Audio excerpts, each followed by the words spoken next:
चमार न है हमार, कितनो अहिर पिंगल पड़े, 3 बार जंगल के कहे, खर खर खराए कोई इधर फराए, बकरी मरखा कोई सिपाही। हम कमा करके भूखे रहते हैं और जो हराम के खाते हैं वो लोग बैठ करके मौज मस्ती लेते हैं। जवाब देंगे और लड़ेंगे और लड़ करके अपने अधिकार को लेंगे। जो बिहार सरकार ने घुटने टेकवाया 17 महीने की सरकार, लालू यादव तेजस्वी यादव की सरकार ने, तो मोदी सरकार ने घुटने टेक कर और वह माना कि अब हम चाहे रो कर माने, चाहे हंस के माने, चाहे जैसे हो, उन्होंने माना कि अब हमको जातीय जनगणना कराना होगा। आज चाहे काल ज्वालामुखी फूटने वाला है और ज्वालामुखी फूटेगा, लोग सड़कों पर आएंगे।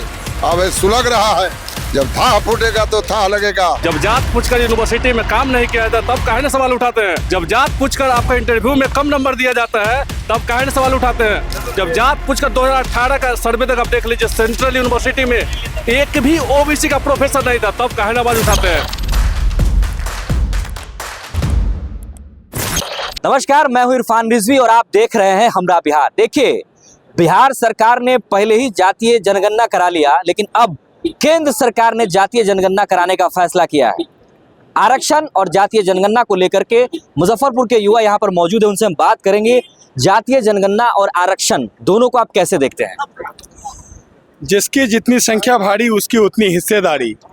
जातीय जनगणना जो है ये संघ सूची का विषय है, ये किसी राज्य के सरकार के द्वारा ये नहीं कराई जा सकती थी। इसीलिए बिहार में जो हुआ, जिस प्रकार से हमारे नेता प्रतिपक्ष ने कहा कि हम लोग जातीय जनगणना नहीं करवाए थे, हम लोग जात का सर्वे करवाए थे।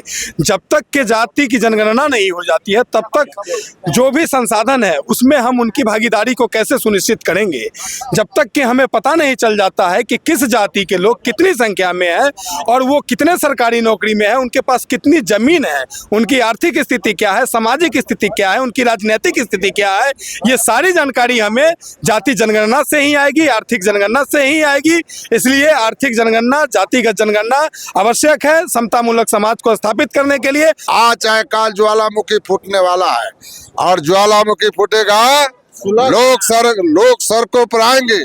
अब सुलग रहा है, जब था फूटेगा तो था लगेगा और लोगों को समझ में आ जाएगा कि मेरा वर्ग चुप है, कमाते कमाते वो परेशान है और कोई बैठ करके खा करके मालो माल है।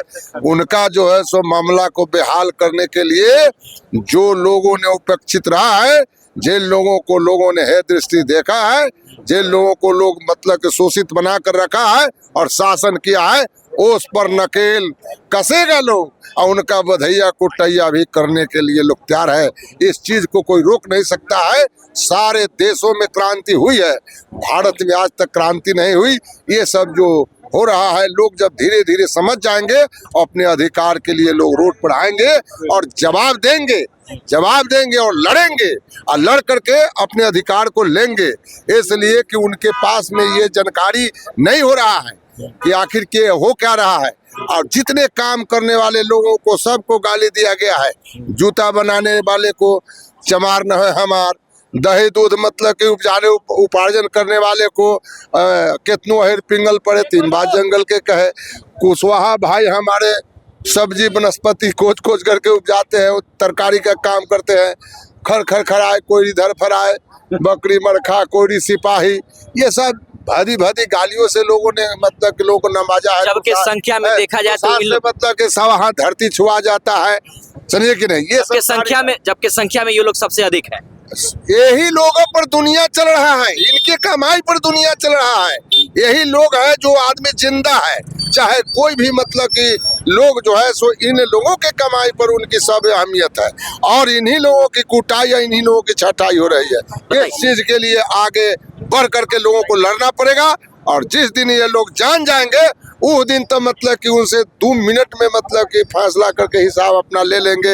ये समय आ रहा है। धर्म पूछकर मारा जाए, सभी को मारा गया, नो डाउट हिंदू को टारगेट किया गया था, तो उसको एक मुद्दा बनाया जा रहा है कि भाई धर्म पूछकर मारा गया है, हिंदू को मारा जा रहा है, हिंदू को मारा जा रहा है। वो एक मुद्दा है, इसके खिलाफ हम भी है, उसको सजा मिलना चाहिए। उस आतंकवादी का अभी तक कोई पता नहीं। लेकिन हम सेकेंड बात इसमें ये ऐड करना चाह रहे हैं कि भाई धर्म पूछकर वो मारा जा रहा है पूरा, लेकिन जब जात पूछकर प्रताड़ित किया जाता है वहाँ ना कोई पुलिस वाला आता है न कोई आता है।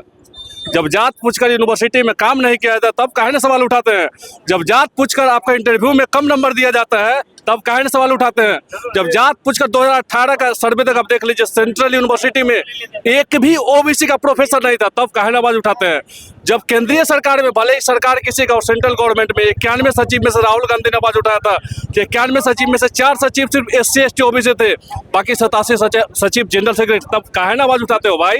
जब जात पूछकर आप साक्षात्कार में, जब सिविल कोर्ट का एग्जाम होता है तो उसमें इंटरव्यू में कम नंबर दिया जाता है, तो काहे न आवाज उठाते हैं।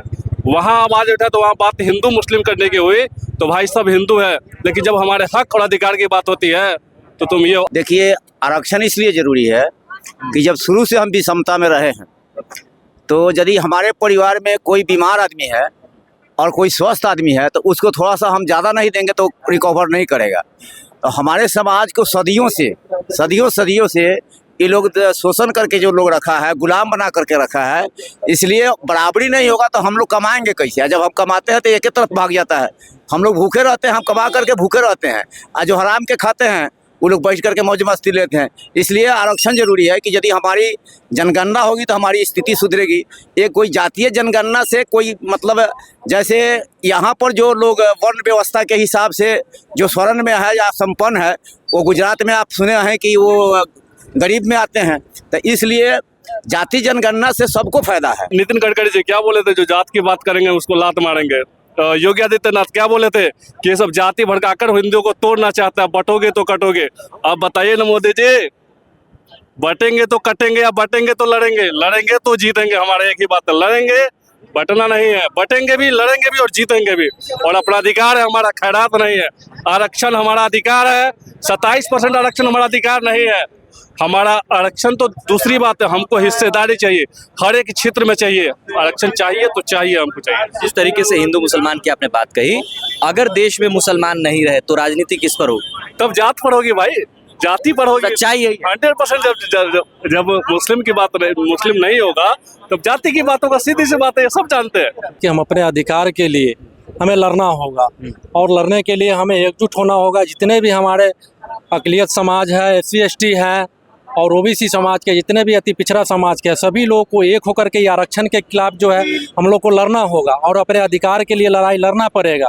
इसीलिए जाति आधारित गणना जो है होना बहुत ही जरूरी है। जब तक ये मनुवादी विचारधाराओं की सरकार रहेगी, जब तक ये मतलब शोषण और शोषितों का जो कहानी चल रहा है, वो नहीं चाहते हैं कि हमारे लोग को जातियों में बांटे हुए हैं, उसके बाद में वर्ण में बांटे हुए हैं, धर्म में बांटे हुए हैं, तो वो इस देश पे राज करने के लिए ये सब योजना चला रहे हैं। इस देश में वो राज करने के लिए इस तरह का योजना चला रहे हैं। जातीय जनगणना का जो लड़ाई है वो लगातार कर्पूरी ठाकुर जी थे, उनके नेतृत्व में भी लड़ाई हुआ, और लास्ट में आपको 17 महीने का जो सरकार बना लालू यादव, तेजस्वी यादव, नीतीश कुमार जी का, तो तेजस्वी यादव ने अल्टीमेट दिए कि भाई आप जातीय जनगणना कराइए, नहीं तो हम कहीं से भी सरकार के साथ रहने वाले नहीं हैं। और नीतीश कुमार जी बुलाकर बोले कि ठीक है जातीय जनगणना होगा, तो तेजस्वी यादव नीतीश कुमार को घुटने पल्ले टिकवाकर और जातीय जनगणना बिहार में कराने का काम किया, जो पूरे देश में पहला ऐसा राज्य है जो बिहार में जातीय जनगणना हुआ और 65% आरक्षण को लेकर लाया गया, जो 50% मतलब जहां रखा गया था। तो इस तरह से जैसे ही मोदी सरकार ने देखा कि बिहार सरकार अब 65% आरक्षण किया है, तो 65% आरक्षण को देखते हुए वो कौन लोग थे जिन्होंने न्यायालय का रुख अपनाया और वह न्यायालय में जाकर दायर किया याचिका कि भाई इस आरक्षण को रोका जाए। और ऐसा लड़ाई लगातार सामने आया है कि मोदी सरकार देख लिया कि भाई आरक्षण के अगर विरोध में हम जाएंगे तो हमारा पतन हो जाएगा। मोदी सरकार ने घुटने टेक कर, जो बिहार सरकार ने घुटने टेकवाया 17 महीने की सरकार लालू यादव, तेजस्वी यादव की सरकार ने, तो मोदी सरकार ने घुटने टेक कर और वह माना कि अब हम चाहे रो कर माने, चाहे हंस के माने, चाहे जैसे हो, उन्होंने माना कि अब हमको जातीय जनगणना कराना होगा।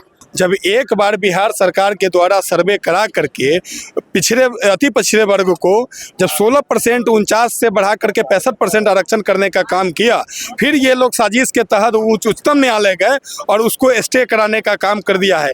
तो हमेशा से इसने पिछड़े को, दलित को, अल्पसंख्यक को इस सरकार ने ठगने का काम किया है। इनकी मंशा साफ नहीं होती है, लेकिन इस बार वो बैकफुट पर है और जातिगत जनगणना का ऐलान किया है और वो कब करा रहे हैं, आगे की लड़ाई अब हम लोग की है। ये बताइए कि आरक्षण जिस तरीके से बिहार में तेजस्वी की सरकार बनी, आरक्षण का दायरा बढ़ा, उसके बाद जो है यहाँ के जो अभी वर्तमान की सरकार है वो सुप्रीम कोर्ट चली गई। क्या लगता है आरक्षण की दायरा बढ़ना चाहिए? देखिए, मेन मुद्दा ये है कि आरक्षण को यहाँ आवाज दिया जा रहा है। हम इस पर 2-3 बातें बोलना चाह रहे हैं कि मेन मुद्दा आरक्षण नहीं, आरक्षण देने का श्रेय भी था कि सामाजिक समानता में एकता लाना, समरूपता लाना। सामाजिक समानता का मतलब आप समझ लीजिए, एक एग्जाम्पल लीजिए। अब 140 करोड़ जनसंख्या है, ठीक है, इसमें से मुश्किल से राज्य सरकार से लेके केंद्र सरकार तक आप डाटा लीजिएगा तो 2 करोड़ नौकरी है, मैक्सिमम 2 करोड़। उसमें से 1 करोड़ निकाल लीजिए डिफेंस का, उसमें कोई आरक्षण नहीं है। बाकी 1 करोड़ नौकरी में SC ST का जनसंख्या 21%, इसमें से नौकरी में कौन है? मात्र 1.30% सिर्फ SC का है, ठीक है। आप बताइए, ये बड़ा इंटरेस्टिंग कह रहा है, ये इंटरेस्टिंग बात है आप बता रहे हैं। आरक्षण देने के बाद भी आरक्षण मिल नहीं रहा है। ये हवाला दिया जा रहा है कि भाई तुमको 42% आरक्षण दिए, 27% OBC को, 15, भाई 27% आरक्षण देने के बावजूद भी हम लोग हाशिए पर है। अभी जो बिहार सरकार का जो रिपोर्ट है 2023 में रिपोर्ट है, पूरा क्लियर दिख रहा है कि भाई किसके पास जमीन है। सिर्फ जमीन की बात नहीं है, आप इस तरीके से समरूपता नहीं ला सकते हैं। अगर 5% सरकारी, 1% सरकारी नौकरी है तो 99% प्राइवेट सेक्टर है, जहाँ पे कोई आरक्षण नहीं है, कोई समरूपता नहीं तो है। राहुल गांधी इसीलिए प्राइवेटेशन में जो है आरक्षण की बात 100% होना चाहिए। निजी क्षेत्र में आरक्षण 100% होना चाहिए। जितेंद्र कुमार मीना सर क्या बताए, गजब की बात बोले हैं जितेंद्र कुमार मीना सर कि जब तक सिर्फ हमको आरक्षण मिल का रहा है, भाई जो मिला हमको सिर्फ आरक्षण नहीं चाहिए, हमको हर चीज में समरूपता चाहिए, चाहे जंगल हो, जमीन हो, हिमालय हो, नदी हो, नाला हो, राजनीति हो, हर चीज में हिस्सेदारी चाहिए। हमको हिस्सेदारी चाहिए। बिना हिस्सेदारी समरूपता लाना कौन है वो लोग जो हिस्सेदारी में दखल अंदाजी कर रहे हैं? वो तो सब जानते हैं कि कौन है। नहीं, बताना पड़ेगा, आज कैमरे पर बोलिए कौन है वो लोग।